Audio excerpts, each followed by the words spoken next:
जोहार नमस्कार। मैं सूरज कुमार आज फिर आप सबके बीच एक और नए वीडियो में। तरुण महतो के साथ इस तरह से बर्बरता करके उनके साथ इस तरह से मारपीट किया गया कि उनका एक वीडियो सोशल मीडिया पे तेज़ी से वायरल हो रहा है। उनके साथ इस तरह का व्यवहार किया गया कि जैसे वो बहुत बड़े क्रिमिनल, बहुत बड़े आतंकवादी, बहुत बड़े देशद्रोही हों। उनके साथ ऐसी मारपीट की गई कि उनको चलने में भी असमर्थ फील होने लगा। उनको जब जेल से या माफ़ कीजिएगा थाने से बाहर निकाला जा रहा था या फिर हॉस्पिटल से, तो उनको टांग के निकाला जा रहा था और उनके चेहरे और उनका जो शरीर है ये बयां कर रहा था कि किस तरह से उनके साथ मारपीट की गई, किस तरह से उनके साथ टॉर्चर किया गया। और खबर ये चला दिया जा रहा है, न्यूज़ में ये दिखा दिया जा रहा है कि तरुण महतो अपने गाड़ी में शराब की पेटियाँ, तरुण महतो अपने गाड़ी में डंडा, तरुण महतो अपनी गाड़ी में बहुत कुछ लेके चल रहा है। ऐसा खबर चल रहा है, ऐसे मीडिया वाले और ऐसे कई एक पेपर कटिंग मेरे तक पहुंचाया गया है जिसमें ये तमाम चीज़ों को दिखाया गया है। और मीडिया साफ सुथरा एक लाइन में ये साबित करने पे लग गई है कि JL-KM के जो नेता थे वो पुलिस के साथ मारपीट किए, पुलिस का मार के गोड़ तोड़ दिए, पुलिस का मार के हाथ तोड़ दिए, पुलिस का मार के कपार फाड़ दिए। और JL-KM के नेता जो हैं वो गुंडागर्दी करने पे उतारू थे, JL-KM के नेता उगाही करने पे उतारू थे, JL-KM के नेता वहां पैसा भराने गए थे। ये कह के पूरा मीडिया माहौल क्रिएट कर दिया है। तो चलिए कुछ बताते हैं आपको। वीडियो शुरू करें उससे पहले आपसे निवेदन आग्रह है कि जो पहली बार देख रहे हैं चैनल को सब्सक्राइब कर लीजिए, फेसबुक पेज पे देख रहे हैं पेज को फॉलो कर लीजिए। जो हमें सहयोग पहुंचा रहे हैं उनको तहे दिल से धन्यवाद है। जो सहयोग करना चाहते हैं, जो सक्षम योग्य है, हमें स्कैनर में और मेरे नंबर पर हमें सहयोग कर सकते हैं। जो हमारे चैनल को ज्वाइन अभी तक नहीं किए हैं वो ज्वाइन जरूर कर लीजिएगा ताकि आप तक नोटिफिकेशन पहुँच सके और आपका ये चैनल मजबूत हो सके। तो ज्वाइन जरूर करिएगा, आपसे निवेदन है, आग्रह है कि ज्वाइन करके हमारे इस चैनल को मजबूत करिए। तो चलिए कुछ बताएं, आपको समझाएं। तो पूरे कहानी को थोड़ा हम फ्लैशबैक में ले जाना चाहेंगे। अभी झारखंड में पूरे प्रचलन हो गया है और दूसरे दल के और दूसरे लोगों को ये बोलने का अवसर मिल जाता है कि JL-KM के ही नेता लोग काहे चंदा भरा रहे हैं, JL-KM का ही नेता उगाही करता है, JL-KM के नेता फैक्ट्री से पैसा लेता है, कोयला माफिया से पैसा लेता है, बालू माफिया से पैसा लेता है, सब जगह JL-KM का नेता लोग पैसा बंधा रहा है, अवैध तरीके से लोगों पर हावी हो रहा है। चलिए ठीक है, स्वीकारें हम इस बात को।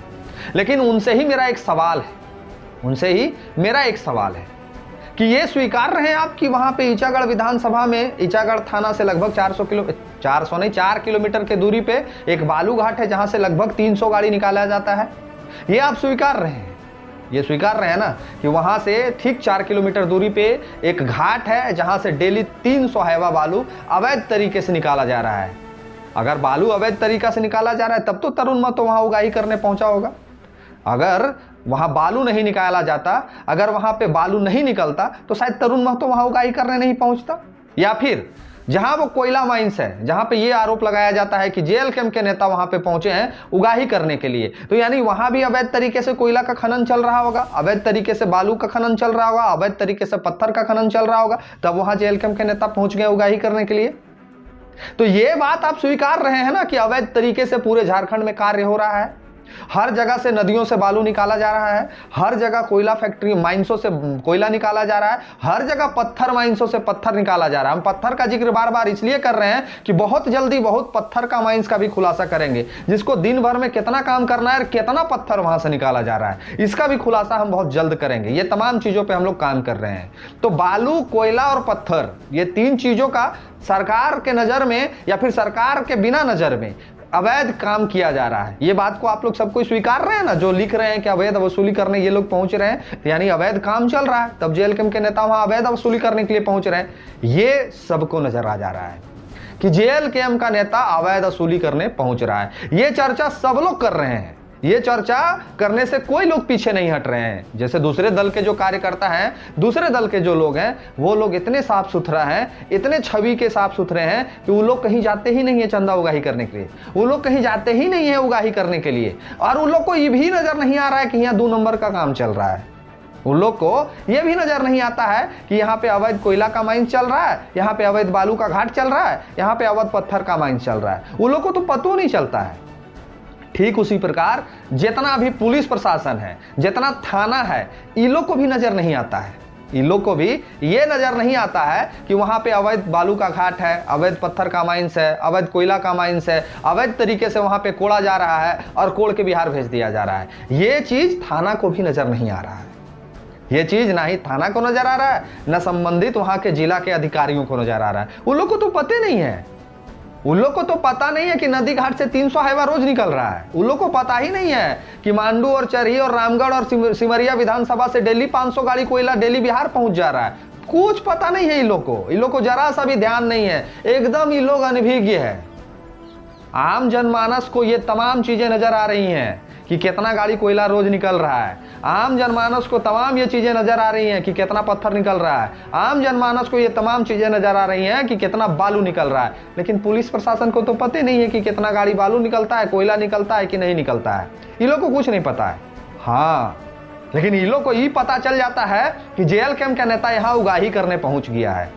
थाना प्रभारी को और थाना स्टाफ को यह जानकारी हो जाता है कि जेएल कैंप के नेता यहाँ उगाही करने पहुंच गया है। अच्छा भाई, जब वहां अवैध काम चलिए नहीं रहा है, जब आपको पता नहीं है कि वहां अवैध कोयला लोड हो रहा है, अवैध बालू लोड हो रहा है, तो फिर आपको यह कैसे पता चल गया कि जेएल कैंप के नेता वहां अवैध उगाही करने पहुंचे थे और अवैध वहां पे चंदा भराने के लिए जेएल कैंप के नेता तरुण महतो गाड़ियों से पहुंचे थे?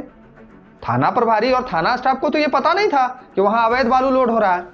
तो फिर ये लोग कैसे पहुंच गया कि वहां उगाही करने के लिए तरुण महतो पहुंचा है? और ये मीडिया जो चला रहे हैं उसको कैसे पता चल गया कि वहां अवैध बालू का काम चलता है? यानी कि ये बात की पुष्टि मीडिया भी कर रही है, इस बात की पुष्टि थाना प्रभारी भी कर रहे हैं और इस बात का पुष्टि पूरा तंत्र कर रहा है कि अवैध बालू वहां से लोड हो रहा है, अवैध कोयला मांडू में लोड हो रहा है, अवैध कोयला चरही में लोड हो रहा है, अवैध कोयला सिमरिया में, मगध में, अमरपाली में, पिपरवार में लोड हो रहा है। ये बात की पुष्टि वहां के नजदीकी थाना प्रभारी, नजदीकी नेता और नजदीकी ग्रामीण और नजदीकी मीडिया, ये तमाम लोग कर रहे हैं। काहे कि जेएल कैंप के नेता उगाही करने पहुंच रहे हैं, तो उगाही तबे ना होगा जब गलत काम होगा। तो इस बात का पुष्टि तो ये लोग पहले कर रहे हैं, इस बात का पुष्टि कर रहे हैं ना कि यहाँ पे उगाही का काम चल रहा है, यहाँ पे लेवी का काम चल रहा है, यहाँ पे गलत धंधा किया जा रहा है, जहाँ जेएल कैंप उगाही करने पहुंच जाता है। तो अगर वहाँ गलत काम चल रहा है, अवैध बालू घाट चल रहा है, अवैध माइंस चल रहा है, तो ये लोग बंद काहे नहीं कर रहा है? पुलिस बंद काहे नहीं कर रही है? संबंधित पदाधिकारी बंद काहे नहीं कर रहे हैं? सब कुछ तो इनको पहले से पता है। जब इनको लेवी लेने वाले लोगों की जानकारी हो जाती है तो वहां तो काम करने वाले लोगों की जानकारी इन लोगों तक पहले से होगी। तो ये लोग बंद काहे नहीं कर रहा है? ये सवाल हम पूछना चाहते हैं वो तमाम सभी लोगों से जो लोग सवाल खड़ा करते हैं कि यहाँ अवैध काम चल रहा था और वहां लेवी लेने के लिए जेएल कैंप पहुंच जाता है, नेता लोग पहुंच जाते हैं। तो भाई, अगर अवैध काम चल रहा है, अवैध माइनिंग चल रही है, अवैध घाट चल रहा है, तो पुलिस प्रशासन और संबंधित पदाधिकारी उसको बंद काहे नहीं कर रहे हैं? उस पर रोक काहे नहीं लगा रहे हैं? सरकार संज्ञान काहे नहीं ले रही है? जिले के डीसी एसपी कहां सोए हुए हैं? काहे नहीं नोटिफिकेशन जारी कर रहे हैं? डेली रात में चेकिंग क्यों नहीं लगा रहे हैं? चेकिंग लगा भी रहे हैं तो पैसा काहे तसील रहे हैं?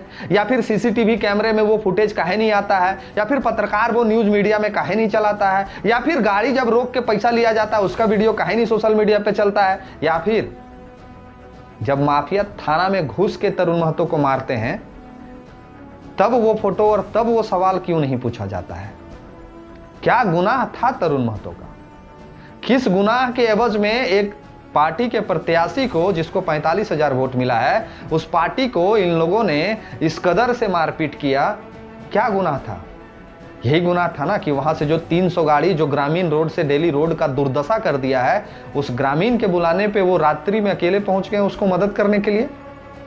अगर उगाही तरुण महतो कर रहे थे तो उगाही वहां के तमाम ग्रामीण भी कर रहे थे, काहे कि ग्रामीण के बुलाने के बाद ही तरुण महतो वहां पहुंचे थे।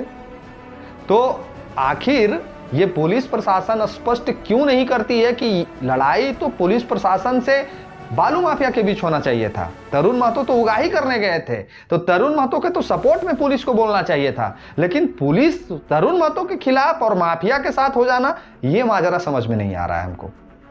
अब एक बात हम आपको समझाते हैं। बालू माफिया वहां पे ट्रक लोड कर रहे थे, बालू का अवैध माइनिंग वहां चल रहा है और इसकी सूचना ठीक तरुण महतो को होता है और इसके साथ ही सूचना वहां के नजदीकी थाना को भी हो जाता है। और जब नजदीकी थाना और तरुण महतो को दोनों को जानकारी होता है तो ये लोग को तो दोनों को मिलकर उन लोगों को पकड़ना चाहिए था।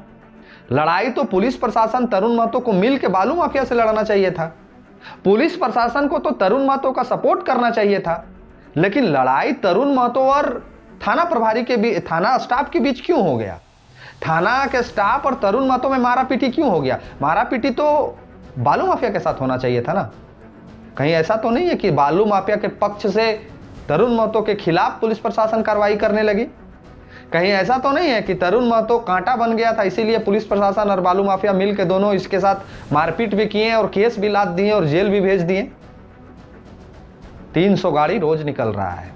ये आंकड़ा मैंने पिछले वीडियो में आपको दिखा दिया है कि कितना का रोज वहां गोरा धंधा चल रहा है। और वही गोरा धंधा सिर्फ मांडू, रामगढ़, चरही, सिमरिया, चतरा, बोकारो, धनबाद, बागमारा, ये तमाम विधानसभाओं में नहीं, पूरे क्षेत्र में चल रहा है।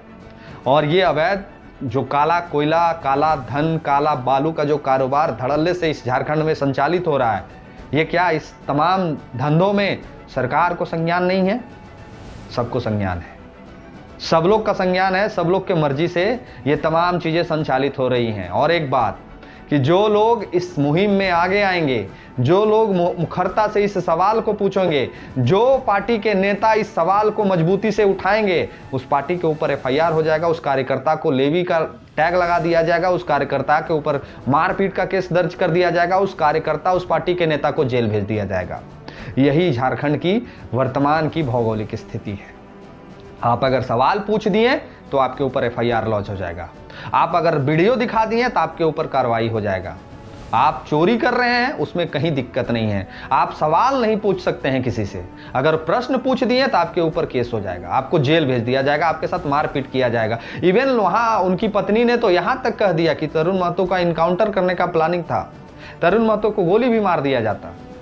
और तरुण महतो से पूर्व में कई एक ऐसे लोग जो आवाज उठाए हैं इसके खिलाफ, जो आवाज मजबूती से रखे हैं सबके समक्ष में, जो जनता के हित में बात किए हैं और माफियाओं के खिलाफ बोलने का प्रयास किए हैं, या तो उनको जेल भेज दिया गया है या तो उनको चुप करा दिया गया है, या तो उनको जेल भेज दिया गया है या तो उनको चुप करा दिया गया है। तो तय आपको करना है, चिंतन मंथन आपको करनी है कि कौन सच है और कौन गलत है, कौन झूठ बोल रहा है और कौन सच बोल रहा है। फिर मैं आपको अंतिम में ये बताना चाहता हूं कि अगर बालू माफिया वहां सक्रिय हैं, अगर कोयला माफिया हर जगह पे सक्रिय हैं, अभी मांडू का एक वीडियो सोशल मीडिया पे खूब वायरल हो रहा है, अगर मांडू में ये वीडियो सक्रिय है, अगर सब जगह पे कोयला का धंधा चल रहा है, बालू का धंधा चल रहा है, तो फिर इसकी रोकने की जिम्मेवारी किसके कंधों पे है? जेएलकेएम के नेता के कंधों पे। जेएलकेएम के नेता तो मजबूरी में वहां पहुंच रहे हैं। उस गोरे धंधे को बंद करने की पूरी जवाबदेही शासन प्रशासन पुलिस तंत्र को है, लेकिन पुलिस तंत्र क्या इसको रोक पा रही है? या फिर पुलिस प्रशासन खड़ा होकर बालू घाट पे बालू लोड करा रही है? या फिर पुलिस प्रशासन खड़ा होकर रोड पे ट्रक कोयला से लदा हुआ को पास करवा रही है? ये आपको देखना है, जानना है, तो बहुत ज्यादा लंबा चौड़ा व्यवस्था बनाने की आवश्यकता नहीं है। आप तैयारी कीजिए, रात में 3 बजे भोर झारखंड के रोडों पे निकलिए, जहां से कोयला का घाट है, जहां से बालू का घाट है, आप उस रोड से गुजरिए, आपको सारा माजरा समझ में आ जाएगा, सारा कहानी समझ में आ जाएगा। और वो तमाम चीज़ों को हम आप लोग के समक्ष रखेंगे, निश्चित रखेंगे, ये हमारी तैयारी है। बस आपके मदद की, आपके सहयोग की ज़रूरत है हमें, आपके मजबूती से हमारे साथ खड़ा रहने की ज़रूरत है हमें। अगर आप मजबूती से हमारे साथ खड़ा रहते हैं, अगर हमें आप सहयोग करते हैं, मदद करते हैं, तो ये सारा गोरा धंधा को आपके समीप हम रख देंगे। और एक बात याद रखिएगा, अगर इस धंधे को नहीं रोका गया, अगर अवैध बालू, अवैध कोयला, अवैध पत्थर का काम को नहीं रोका गया, तो हम आपको लिख के दे रहे हैं कि झारखंड में कभी सरकार नहीं बदलेगी। हम लिख के दे रहे हैं कि यहाँ पे जो वर्तमान सरकार है, ये पहले और आखिरी दम तक यही सरकार रहेगी। कहा है कि इतना पैसा उनके पास हो जाएगा, इतना धन संपत्ति उनके पास हो जाएगा कि कई एक वोट को ऐसे ही खरीद लिया जाएगा। और आप और हम झंडा धोते रह जाइएगा, आप और हम लड़ाई लड़ते रह जाइएगा, आप और हम क्रांतिकारी बन के जेल जाते रह जाइएगा, और सारा माजरा, सारा कहानी फिट हो जाएगा पैसों से। इतना पैसा उझेला जाएगा, इतना पैसा उझेला जाएगा उस विधानसभा में कि आपका और हमारा वजूद ही समाप्त हो जाएगा। यहाँ झारखंड में कहते हैं कि यहाँ कोयला और बालू के अलावा पत्थर और अन्य जो खनिज हैं, इससे संचालित होते हैं सारे चुनाव। तो आप अगर इस चुनाव को सही में एकदम साफ सुथरा देखना चाहते हैं, तो अभी से आपको कमर कस के हमारा सहयोग करना होगा, हमारे साथ कदम से कदम मिला के चलना होगा। और इसकी तैयारी हम लोगों ने की है, आपके मदद की आवश्यकता है, हमें सहयोग करिए, मदद करिए। कई एक नेता मंत्री का नाम उजागर होगा, कई एक बड़े बड़े अधिकारियों का नाम उजागर होगा। और जैसा कि अभी आप वर्तमान की स्थिति देख रहे हैं कि जैसे तरुण महतो पे लाठीचार्ज किया गया है, उनको जेल भेज दिया गया है, ठीक तैयारी जेएलकेएम के अन्य नेताओं के ऊपर भी है। अन्य नेताओं के साथ भी यही कहानी किया जाएगा। तो अब आपको तय करना है कि आप किसके साथ खड़े हैं, आपको सोचना है कि आप किसके साथ खड़े हैं। क्या तरुण महतो के साथ इनका व्यवहार उचित है? क्या तरुण महतो किस तरह से मारपीट करना चाहिए? क्या तरुण महतो ने सच में पुलिस प्रशासन को मारी है? और अगर सच में पुलिस प्रशासन के साथ मारपीट हुआ है और तरुण महतो ने मारपीट किया है, तो पुलिस प्रशासन का उसका वीडियो विजुअल रिकॉर्ड जो है वो रिलीज करना चाहिए था। और अगर पुलिस प्रशासन उसको रिकॉर्ड नहीं कर पाई है तो क्यों नहीं कर पाई है, ये पुलिस प्रशासन को बताना चाहिए था। और अगर दो लोगों वहां पे क्या कर रहे थे, अरुण महतो अगर गुंडागर्दी करने वहां पहुंचे थे तो पुलिस के दो लोग वहां क्या कर रहे थे? रात का समय था, थाना पूरा स्टाफ को लेकर वहां काहे नहीं पहुंचा था? जब माफिया और गुंडों की बारी आती है तो दो लोगों को किस हिसाब से वहां पे भेज दिया गया? ये बहुत बड़ा प्रश्न चिन्ह है, ये जांच का विषय है और इसकी मांग हम लोग करते हैं, सरकार से करते हैं, प्रशासन से करते हैं, उच्च अधिकारियों से करते हैं कि आप इसकी निष्पक्ष जांच कीजिए और झारखंड की जनता के समक्ष प्रस्तुत करिए। अन्यथा हम लोग तो रोड पे उतरने के लिए अब तैयारी कर ही लिए हैं। आप लोग जेल भेजने की तैयारी में रहिए, हम लोग जाने की तैयारी में हैं। बाकी अपनी प्रतिक्रिया लिख के हमें जरूर सहयोग करिए, सहायता करिए, चैनल को ज्वाइन करिए, फेसबुक पेज पे देख रहे हैं फॉलो करिए, सब्सक्राइब कर लीजिए इस चैनल को, बहुत कुछ आपको देखने को मिलेगा। हर वो मुद्दा जो आप सुनना चाहें हम आपके लिए उठाएंगे, हर वो बात जो आप कहना चाहें हम आपकी आवाज बन के सामने आएंगे। तो आपको सहयोग करना है, हमें सपोर्ट करना है, चैनल को सब्सक्राइब करना है, फेसबुक पेज पे देख रहे हैं तो फॉलो कर लेना है और हमें ज्वाइन करके हमें सहयोग करिए, मदद करिए। और जो मजबूत व्यक्ति हैं, जो झारखंड में अपने आप को मजबूत मानते हैं, आर्थिक दृष्टिकोण से मजबूत हैं, वो हमें सहयोग करिए। हमारे स्कैनर पे, हमारे नंबर पे मिलते हैं किसी और वीडियो में। धन्यवाद, जोहार।